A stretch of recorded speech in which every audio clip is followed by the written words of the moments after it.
Sveiki visi, dronefix.lt YouTube kanalo prenumeratoriai, šiaip lankytojai. Smagu, kad užsukot peržiūrėti mūsų naują video. Ir šio video tikslas yra šiek tiek pristatyti apskritai, kas yra tie FPV dronai ir pakalbėti apie mūsų organizuojamus mokymus. Iš esmės, tai kodėl sugalvojau nufilmuoti šį video, dėl to, kad labai daug žmonių visgi dar nelabai žino, kas iš ties yra tie dronai ir ką mes siūlome. Na ir šiandieną į svečius pasikviečiau Faustą. Sveikas, Faustai. Labas. Dar irgi nepristačiau, mano vardas Andrius. Tai trumpai pakalbėsime ir tikiuosi, kad po šito video jums bus daugiau mažiau aišku, ką mes siūlome ir kas yra FPV dronai. Tai gal pradėkime nuo to, kad tu, Faustai, papasako, kur mes čia sėdim. Va čia matome kažkokią vartai, kažkokios vėliavos, kas čia yra? Jo, matom labai daug visokių figūrų. Tai esam Vilniaus savivaldybės dronų treniruočio erdvėj, konkrečiai FPV dronų. Tai pirmiausia, kas tie dronai iš viso? Tai FPV dronai yra tiesiog bepilotės skraidyklės, juose joks pilotas nesėdi ir tiesiog tokie, kaip pasakyti, daiktai valdomi iš šono tiesiog, dažniausiai radio bangomis. Dabar FPV ką reiškia konkrečiai? Tai FPV reiškia First Person View arba lietuviškai būtų pirmo asmens vaizdas. Tai nežinau, dauguma žmonių tikrai esat bandę žaisti kompiuterinius žaidimus ir tarkim toks žaidimas kaip Counter Strike'as ar nežinau kokių dar įvardint, bet kur vaizdą matai tiesiog lyg būtum tame veikėjai. Nematai iš šono tiesiog. Taip. Tai kai skrendi su tokiu dronu, jauties lyg sėdėdamas viduj, tarsi būtum tikras pilotas. Ir kaip tu jauties, kaip čia taip viskas įvyksta, tas jausmas? Kokia pagalba, kas čia yra naudojama, gal reiktų? Jo, tai naudojam akinius. Vaizdas yra tiesiogiai perduodamas į FPV akinius. Vėlavimas ten yra keliasdešimt milisekundžių, ten labai net nesijaučia. Ir taip, tokia akinių pagalba galim labai tiksliai skristi pro vartus, pro visokius objektus ir nufilmuoti ar praskristi taip, kaip su kitu jokiu objektu negalėtume padaryti. Tai Faustas iš tikrųjų labai čia informatyviai ir plačiai nušvietė, kas yra tie FPV dronai, bet mums gal mūsų žiūrovam yra svarbiau dar, kuo jie yra ypatingi. Ir galima tai pristatyti ir po to pakalbėti jau, kodėl reikia ateit pas mus į mokymus. Tai visų pirma, tai galbūt apie pačias drono konstrukcijas ir kas čia yra per daiktas, kodėl tu nenusipirksi parduotuvėje jau iš esmės tokio. Tai jo, visų pirma, kas krenta į akis, tai matom, jis yra toks iš daug detalių surinktas, nėra vienos bendros plasmasės, jis netrodo labai gražiai iš tikrųjų. Taip. Matom daug čia elektronikos. Čia skonio reikalas, žinai, man tai visai gražiai. Jo, bet tokio maksimai tikrai nenusipirksim. Esmė, kad jis yra padarytas mūsų pačių, mes patys susirenkam, pradžioj susirenkam rėmą, susukam varžtus, susukam variklius, propeleriai, visa elektronika, vaizdo sistema ir panašiai. Tai žodžiu, visiškai patys viską darom, patys viską renkam, tai galim susirinkti kokius tik norim dronus. Nesvarbu dydis, nesvarbu kiek gali kilogramų pakelt, ar reikia kažkokį krovinį nešti, ar šiaip kažkokį sensorių prisikabinti. Tada kitas labai svarbus aspektas, ką šitie dronai turi, tai jie yra labai manevringi. Jie turi tą vadinamąjį akro režimą, neturi stabilizacijos, tai visi jūsų judesiai priklauso tik nuo jūsų pačių sugebėjimų. Ir turbūt dar ko nepasakiau, tai esminis dalykas, kad labai didelis greitis. Taip. Iš esmės šios savybės, kurias Faustas pristatė, leidžia labai plačiai panaudoti šitą droną. Tai tiek pramogom įvairiom, tiek sporte, nes šitie dronai iš tikrųjų atsirado kaip sporto šaka, apie tai gal biškį vėliau pakalbėsime. Na, bet iš ties pastaruoju metu jie plačiai dėl šių savybių yra pritaikomi ir karyboje. Tai vien dėl to, kad jie yra greiti labai turbūt ir manevringi. Ką galėtum apie tai papasakoti? Jo, kad vienas dalykas, kad patys galim susirinkti, nesvarbu koks dydis, galim labai didelius daryti. Tada kuo didesnis, to didesnį krovinį gali nešti. Tada galim bandyti skirtingas radio sistemas, kad tas dronas kuo toliau nuskristų, arba ten iš vis naudoti šviesolaidį, tiesiog ant laido. Taip. Tai ir aišku esmė, kad vaizdą visada matom. Tai galim labai tiksliai taikinį pataikyti. Taip. Išmokus tinkamai jau pilotuoti be abejo tą droną. Na, o šiaip, kaip pats pradėjai skraidyti FPV dronais? Prieš kiek tai metų buvo ir... Oi.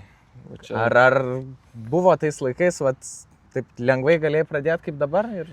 Ne, dabar daug viskas yra paprasčiau. Kaip tu pradėjai? Aš pradėjau, man sesuo iš pradžių nupirko paprastą ten iš AliExpresso droną. Taip, taip. Išmokau su juo tiesiog iš šono valyti, be jokios kameros ten buvo, tiesiog žaidžiau su juo. Norėjos kažko rimčiau ir tada YouTube'ai pamačiau, kad yra va tokie FPV dronai ir kad ten pro pastatus visai su jais nardo. Ir, labai užsigeidžiau to. Labai mažai, iš vis, tada, kai aš pradėjau iš vis lietuviškai, jokios medžiagos nebuvo. Tai realiai viską, ką susiradau, tai iš YouTube, žiūrėdamas visokius video. Pradžiai nusipirkau naudotą droną. Aišku, jis gedo, reikėjo taisyti, reikėjo tvarkyti jį, reikėjo dar detalių pirkti. Tai taip, tiesiog eksperimentuodamas, daužydamas, laužydamas, googlindamas, YouTube'ai žiūrėdamas video. Taip ir išmokau. Kiek laiko tas užėmė tau, kad jau pilnai galėtum, ta prasme, išmokę susikonstruoti nuo nulio savo FPV droną? Kiek laiko tau reikėjo mokytis iš viso su ta YouTube'o pagalba? Čia galim primesti. Dronų buvo tikrai ne vienas. Taip, taip. Ten buvo ir rėmai keisti, ir elektronika keista. Tai pradžioje lituoti buvo labai sunku išmokti, nes pagrindinis tas, kaip pavadint, skillsas, kurį reikia išmokyti būtinai, nes reikia visą elektroniką sujungti į vieną. Tai daug ir elektronikos sudeginau, visko ten buvo. Bet manau, per 2-3 metus, 4. 2-3 metus, 4, jau kad įvaldytum. Kad taip, be klaidų, kad tiksliai žinai, ką darai, kad nereikia dar atskirai googlinti, klausinėti žmonių, tai manau tikrai užsitęsė tas. Taip, tai iš esmės matome, kad šitas įgūdis, kurį Faustas ir kiti mūsų komandos nariai yra puikiai valdę, reikalauja daug laiko. Na ir jeigu ir nori tuos paprastesnio lygio bazinius įgūdžius įgauti ir išmokti, tai vis tiek reiktų turbūt bent jau kelis mėnesius pasėdėti ir daug laiko praleisti praktikuojantis, ar ne? Tai... Jo, vienas dalykas yra šitas dronų rinkimas, tai čia realiai vienas hobis yra, kuris irgi reikalauja labai daug žinių. O kitas dalykas, ko tikrai niekas irgi gimė neišmokstam, tai skraidyti su šitais dronais. Jo, galiu tą tikrai patvirtinti. Bet irgi, manau, yra svarbus akcentas, kad, nelabai turbūt koks iš tavęs pilotas, jeigu tu nemokėsi susirinkti savo droną ir nemokėsi jo susitaisyti. Taip. Jeigu tu už tave kažkas darys tą, tu tik tai pilotuosi, tai koks tu iš esmės pilotas. Tokių nelabai ir yra. Tai pirmą reiktų gal įvaldyti tą pirmą įgūdį, tai yra visą drono konstravimą. Jo, labai taikliai tu čia pasakei. Taisymas yra labai svarbus skillas, nes, tai yra rinkimas dronų, aš vadinu taisymu, nes vis tiek taisyti jį tikrai reikės, tikrai bus ir tų lūžių, ir nukritimų, ir šiaip kažkas gali sugest, paveda ir ta elektronika, nėra jinai 100% padaryta, kaip pasakyti. Tai iš esmės visus šitus dalykus, ką mes ir kalbam, žinodami, priėjom tokią idėją ir dabar jau jį virto į realybę ir jau realiai metus laiko organizuojame FPV College. Tai antrų jau greit. Jo, laikas greitai bėga ir jau iš tikrųjų daugiau negu metai. Ir viso šitų mokymų mūsų tikslas yra, kad tiesiog sutaupytų žmonės laiko. Nes ypatingai pastaruoju metu išaugo poreikis skraidyti tais FPV dronais. Ir mes irgi taip pat suprasdami tai ir suprasdami, kad visų pirma reikia išmokti jį konstruoti, taisyti, kaip tu sakai, siūlome mokymus, kurie nuo to ir prasideda. Kokia yra mokymų pradžia ir kaip viskas veikia, kokia yra programa maždaug. Tai pristatysi. Pradžioje tiesiog susitinkam, prisistatom, aišku. Ne, bet esmė, kad pradžiai parodom iš vis, ką tie dronai gali. Dauguma dalyvių net nebūna matę FPV drono, tai išeinam į lauką, parodom demonstraciją, parodom tą greitį, tą garsą tokį. Užkabinam. Jo. Toks kažkoks. Tada parodom mažesnius truputėlį dronus su vupais, tais mažiukais dronais viduj paskraidom, parodom, kaip su jais po klasę galima nardyti ir panašiai. Tai žodžiu, parodom, ką tie dronai iš viso gali. Tada jau judam prie teorinių žinių. Tai pradžioj pradžioj pašnekam ten truputį, kaip valdomi tie dronai, Taip. užvedam ant kelio, kad kaip simuliatoriui praktikuotis, nes simuliatorius labai padeda, iš karto laukia laužyti droną, nu, labai brangu būtų. Ir tada jau judam prie praktinių dalykų, tai aišku, apie litavimą pašnekam, tada jau duodam lituot, visokias plokštės, skirtingus laidų dydžius. Ir tada judam prie visų dronų detalių, pašnekam apie visas detalės, iš ko dronas susideda, kaip kas veikia, kodėl ten ant motoro ne 2 laidai, o 3 laidai. Taip, jau žodžiu visos smulkmenos. Jo. Na ir galiausiai jau rezultatas, koks yra galutinis? Galutinis rezultatas, kad renkam dronus jau. Kai jau susipažįstam su litavimu ir su visom detalėm, tada jau renkam. Sukam rėmą, lituojam elektroniką, sukam motorus, dedam vaizdo sistemą, tada testuojam, užjungiam akumuliatorių. Taip, žodžiu, jau finale droną galima kelti. Kiekvienas dalyvis savo susikonstruotą droną gali kelti į orą. O kaip dėl skraidimo? Vat kitas įgūdis svarbus. Na, aš iš karto užbėgsiu jums už akių, tai pasakysiu, kad mes per daug į tai nesikoncentruojame. Bet kodėl taip yra? Nes gal tu tada pasakysi, kodėl? Aš pats lenktyniauju FPV dronais. Taip. Ir labai gerai suprantu, kad čia per savaitę tikrai neišmoksi gerai skraidyti. Čia reikia tiesiog kiekvieną dieną skirti laiko tam. Dieną iš dienos, tiesiog kiekvieną dieną kartot, bandyt tai simuliatorių ir galiausiai išmoksi. Tai mes per mokymus to skraidimo nelabai ir paliečiam. Užkabinam tik kaip mokytis, ką simuliatoriai daryti. Bet jo. Taip, tai. Be abejo, supažindinam su skraidimu, tai yra svarbu, kad dar irgi nepaminėjom, kad visa saugumo dalykai ir panašiai licenzijos ir panašiai. Tam skiriam be abejo laiko. Bet jo, kaip ir Faustas sako, čia yra įgūdis, kuris jau tikrai daugiau laiko turbūt reikalauja ir kas iš to, kad mes suteiktumėm kažkas visą laiką tas bazinės žinias arba ten per mokymus dalyviai sėdėtų prie simuliatorių, jeigu jie visą tai gali patys padaryti individualiai namie. Jo, čia tokį labiau namų darbą užduoda. Taip, ir jeigu iš esmės jūs domina pats skraidimas labiau netgi, tai visą laiką pirmą rekomenduojame pradėti patiem, net nereikia ateiti pas mus į mokymus. Tai ką galit padaryti kiekvienas, norintis skraidyti, jeigu nežinot, nuo ko pradėti, tai ką padaryti gali? Nusipirkti pultą. Taip. Arba bent jau pasiskolinti iš draugų, nes labai daug kas jau tos pultus turi, daug kas skraido. Taip. Ir simuliatorių arba nusipirkti yra ir nemokamų, aišku. Ir tiesiog pasibandyti, ar iš vis jums patinka, nes tai atima nemažai laiko, nemažai energijos, kad bent jau išmoktum skraidyti. Taip. Na ir iš esmės nusipirkę tą pultą, pabandę, jau galėsit su pačiu pultu ateiti pas mus į mokymus ir jį pritaikyti jau jūsų tam dronui. Tai va toksai iš esmės pirmas žingsnis link to. Nežinau, ar verta kažkiek pakalbėti apie pačius pultus, kokius gal turi rekomendacijų, kokius geriausia rinktis, kainos, kokybės santykis, nes mesgi nepaslaptis irgi prekiaujame jais. Tai gal galėtum porą žodžių, kad jeigu nori žmogus sužinoti, gal sužinoti. Kalbant apie pultus, iškart pagalvojau, nemažai klausimų gaudavau, kad ar įmanoma su DJI pulteliais skraidyti, nes daug kas DJI dronus turi, tos komercinius tokius.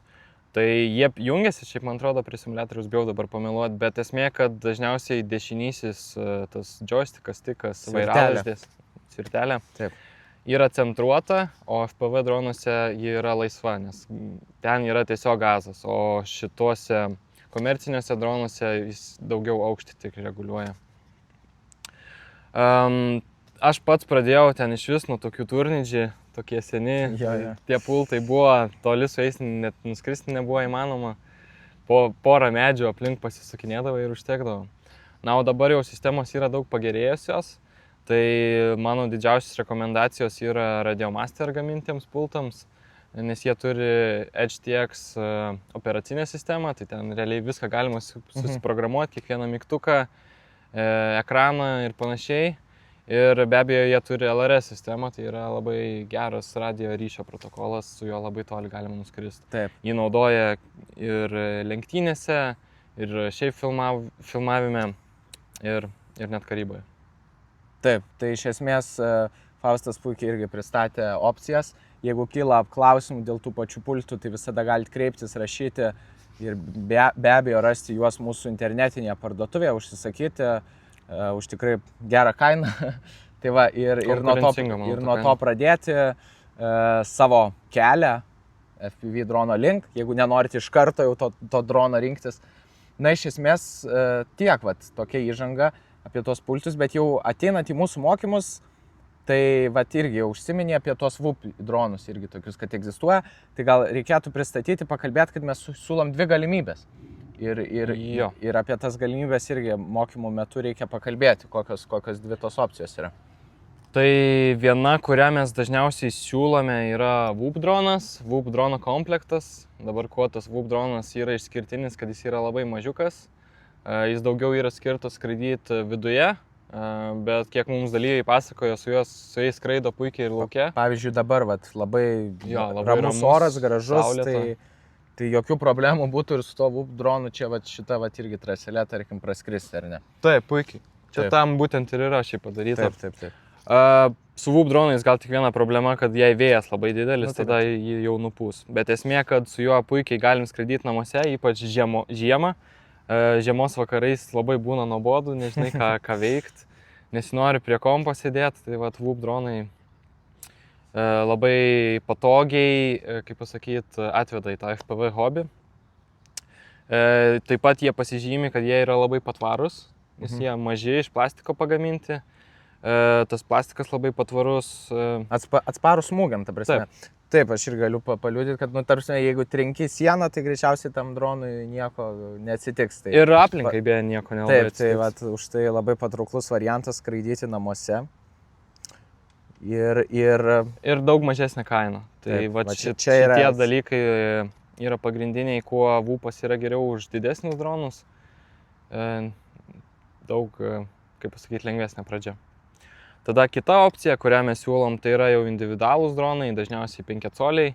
5 coliai tai reiškia 5 colių diametro propeleris telpa. Juos dažniausiai renka jau arba žmonės, kurie žino, ko nori. Ten, nežinau, filmuoti kažką, tiesiog skraidyti, lenktyniauti. Arba žmonės, kurie jau yra patyrę. Kurie jau arba VUPą turėjo, pavyzdžiui, esam turėję žmonių, kurie ateina į kursus, pirmą VUPą susirenka, paskui dar kartą ateina, bet jau ten... Programą, su kitu dronu. Jo, kartoja programą su kitu dronu.